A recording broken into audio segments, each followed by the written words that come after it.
Johnny Boyle, you want to get us going? Johnny Boyle, want to get us going? Happy to. Yeah, Pete, yesterday you talked about the penalties and kind of that's on you and you need to be better. What's the process of finding that line between playing with the emotion you want, the fire you guys want, but not having to go too far? Yeah, you have to be accustomed to being in that kind of rage that we play in, and know how to manage it. And we've got to stay cognizant of the rules and the planning of how the referees call the things, and so sometimes the guys they might lose the interpretation a little bit, but I thought the game was called well. I don't think that there was any calls of the ones that I'm referring to that were in big question. So it was just a matter our guys have to just stay aware and make sure that they're mindful of the situations that they're in and make really good choices and decisions and protect us whenever they can. Corbin? Hey, Pete, Jamal and Bobby after the game indicated that run fits and gap integrity were a big issue for the defense in the second half. After watching the film, how did you see that? How much of an impact did that have on Derrick Henry going off in the second half, especially since it seemed like they were testing the edge more with their run game? No, I didn't feel like it was. I thought with the way we played it, we more so than the fits of it. We didn't have to change from the first half to the second half. We were in the spots. Spacing changed a little bit. Derrick changed it a little bit by coming downhill at us. But I think once we took a look at the film, it was just a matter of fitting it up consistently, play after play after play, and just hanging in there and just outlasting it. And they did a really nice job. He did a really good job, and the game kind of went in their favor. As it was close, they just kept running it. He ran the ball 35 times or something like that. It's a lot of carries for the guy. But everything's really clear on the film when we look at it. And playing a running game is always about spacing, and we needed to do a little bit better job there. Bob Condotta, Seattle Times. Yeah, Pete, do you have any update on DK Metcalf's health? And also, what did you think in general of his game yesterday? I saw DK. He said he felt fine. That's all I know so far. We don't have him on the report at this point. Well, I think he was trying really hard early, and it was happening in both games where he's really trying to set the tempo and try to find his the competitive makeup of the game, and he needed to calm down a little bit. He was trying too hard, but he was just really working hard. I mean, really working hard. And I mean, sometimes it goes too far. He had the two holds on the perimeter screens, and those were important plays to us. He was really mauling the guy he was blocking and just went too far. Greg Bell, Tacoma News Tribune. Yes, sir. Through two games, is this how you envision using Jamal Adams? Is that gone according to plan? Yeah, this is some of it. There's more to do with him, but yeah, we're moving him around a lot. He has a lot of opportunities. I think he rushed it about 7 times yesterday or something like that. So we like him, working the passing game, on the rush aspect of it when we can. And we can't do it a lot, but we can do it some. Is he so unique and different from what you've had that you're still learning how to use him most effectively? Yeah, I think he's learning too. He's learning how we're using him and how to take advantage of the opportunities that he's getting.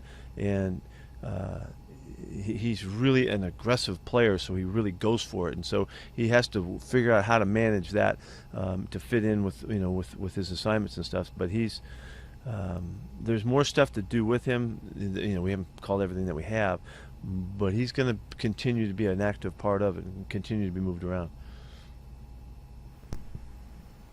Tim? Pete, following the long touchdown pass to Freddie in the fourth quarter, how would you assess the way Russell played those final few drives of regulation and then the drive in overtime? Well, we didn't. There was a couple problems that we had.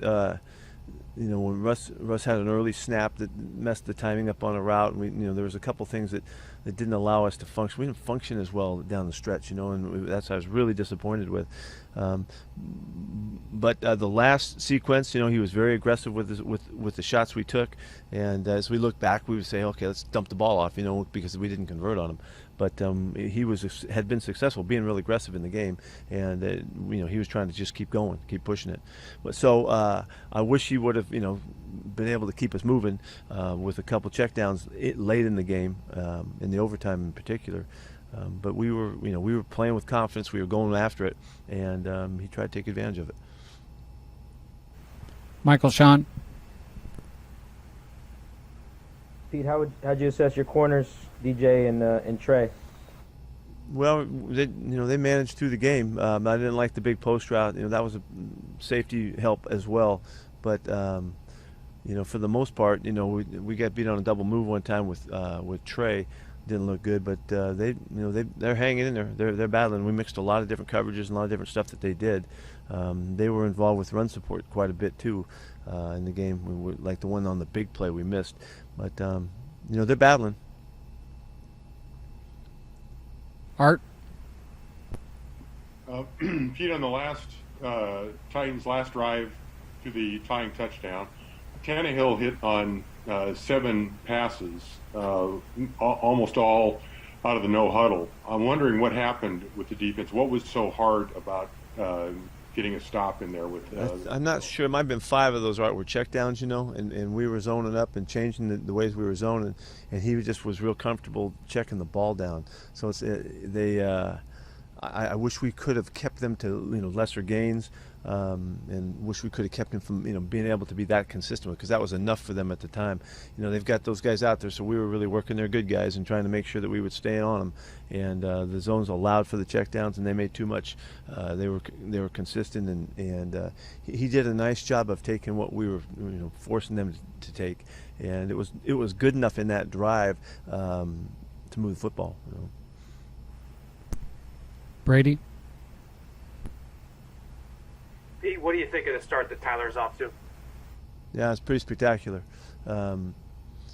Really, he's been able to do all of the things that we would hope to see him do, finding ways to get behind the secondary, and also just making real consistent catches too underneath. He's just been available for us really solidly, and so he's off to a great start.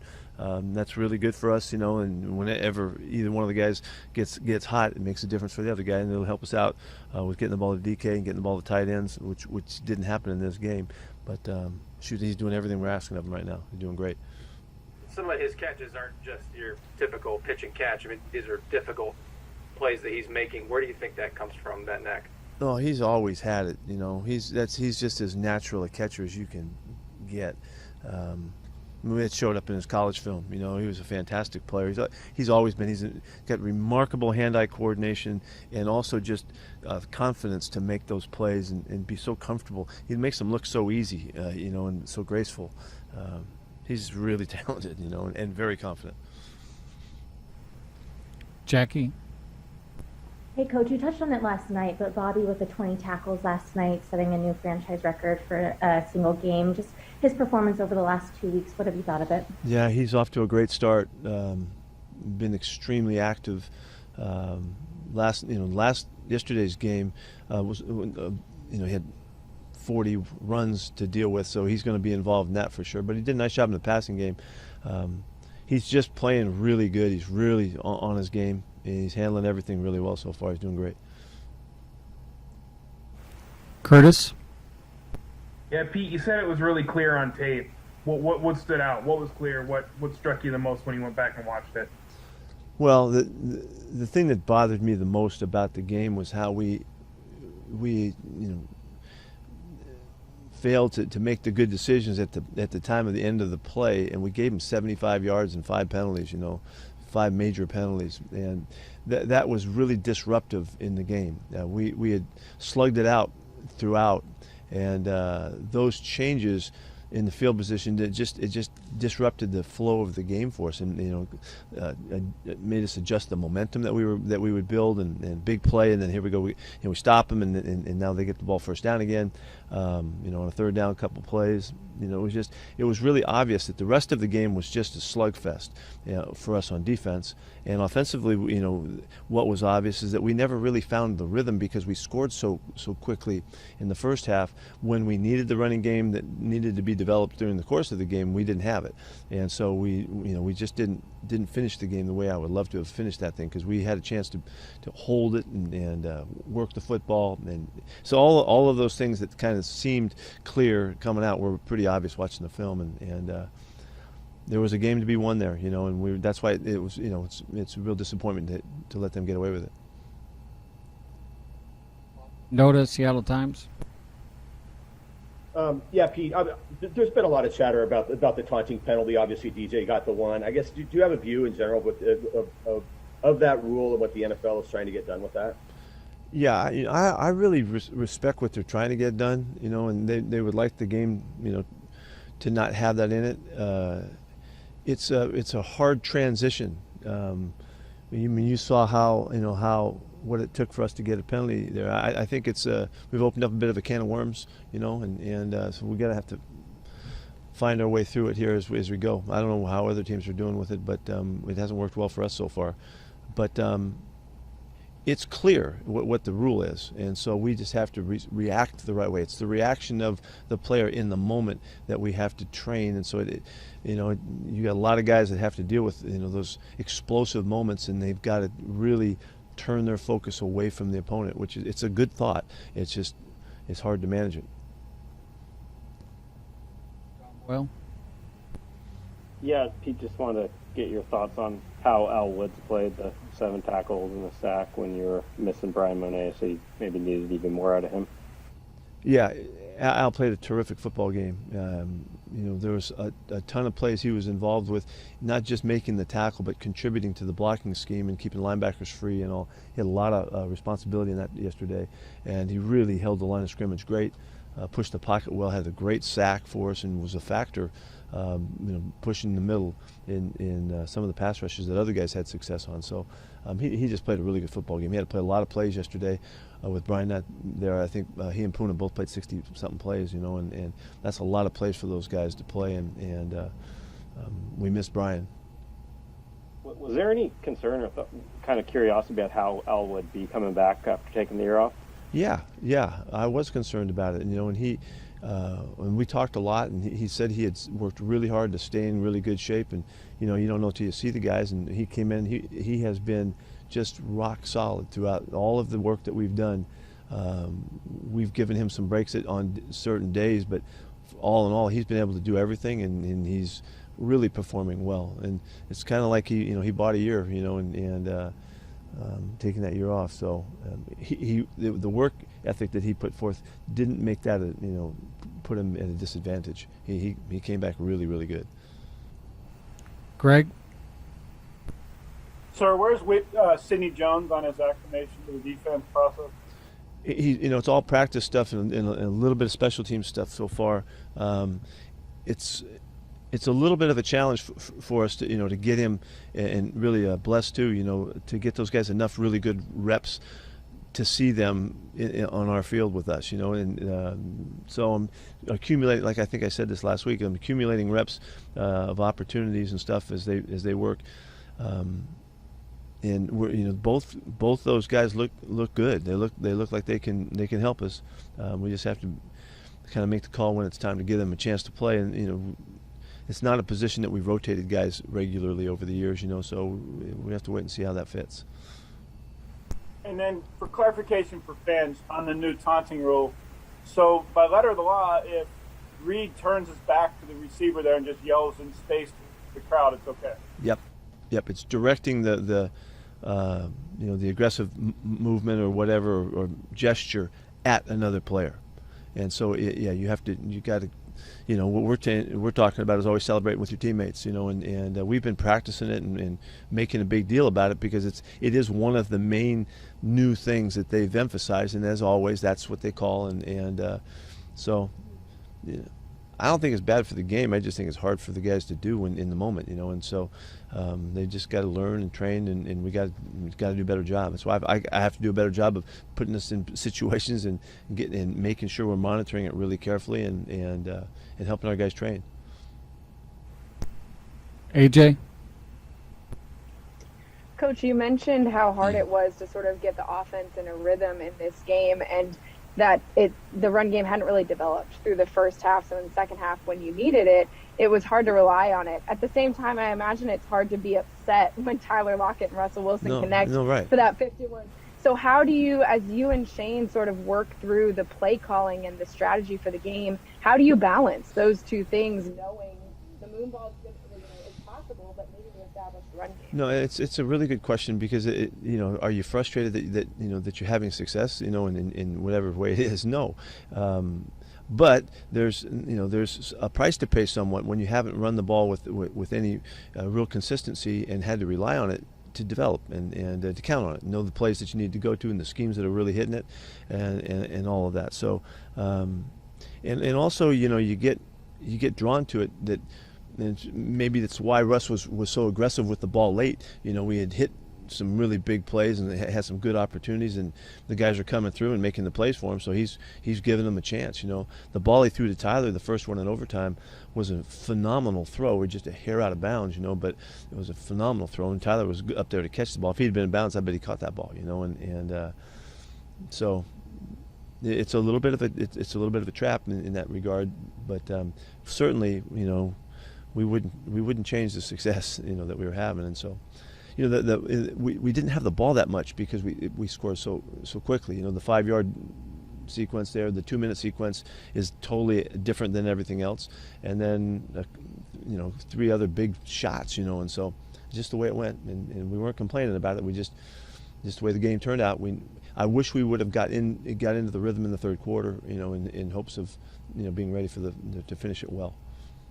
So is that something you and Shane address when you go over the film of how to make sure? We talked about it, sure. We talked all about it, yeah, of course. Jen?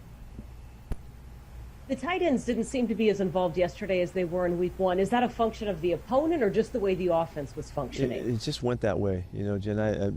We talked about that too, and during the game, and we had some calls and some opportunities, and the ball just didn't go there, and it just kind of turned out that way, and that was not by design in the plan. We just didn't get to them. There just wasn't that many plays that allowed us to have the time to really develop it. So, but that's not a big worry. If we're having success, we don't care who's getting the ball. It's not that has nothing to do with that. Nico? Thank you. With obviously the way this one went, as you said, it was going your way for so long, you just weren't able to finish. In your talks with the guys, is it one of those things where they just wish they could get out there tomorrow and fix those things and continue what we saw for the first 3 quarters or so? Yeah, what was really important, I thought, to address was the decision making. More than anything else was the decision making in the moment. And knowing when we're on the sidelines and knowing when you're late on the quarterback.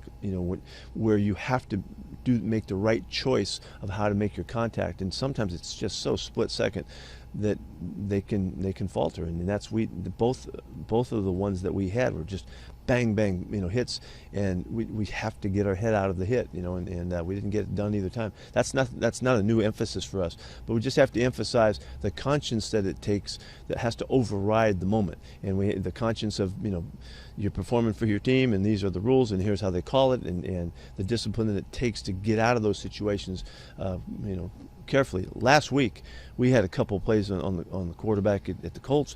We had big hits on the QB, and our guys just did it right, and Monet had a big one. Somebody else had a real big hit on him, and I think it might have been Darrell Taylor. The guys made the proper choices with those moments, and so that's what we're addressing, and we have to have that conscience that allows us to make the good choice. Same thing as the hit out of bounds, same idea. You got to really, there's a big white stripe there, and you got to, okay, here I am, I'm approaching it, and I got to make a good choice right here, and that's where, the real heightened aggressiveness, it's challenging for the guys to make the good choices at the right time. And it's early in the year, and we'll get better, and we'll learn. And the really cool thing is that, of course, we can fix that. Of course we can fix all those, every one of those. That's 5 15-yard penalties that all can be fixed. And I wouldn't be surprised if we don't turn it right now and we have a couple great weeks and get going, and we won't have any problem there. I can't imagine that continuing to happen. Special teams did a great job, and those guys played with great aggression, great fire in them. No penalties for the day. That's a big deal with all those cover opportunities that they had, and so we use them as an example today. Couple more. Brady? Yeah, Pete, going back to the taunting, you called it a can of worms. Is part of that, is there a risk of an official seeing what's actually a harmless interaction and maybe not hearing it and thinking that it's taunting? Yeah, it's a judgment call. It's a total judgment call. If it's directed at the opponent, then I think if they're going to err, they're going to err on calling the penalty, and we have to understand that. You just have to adapt, and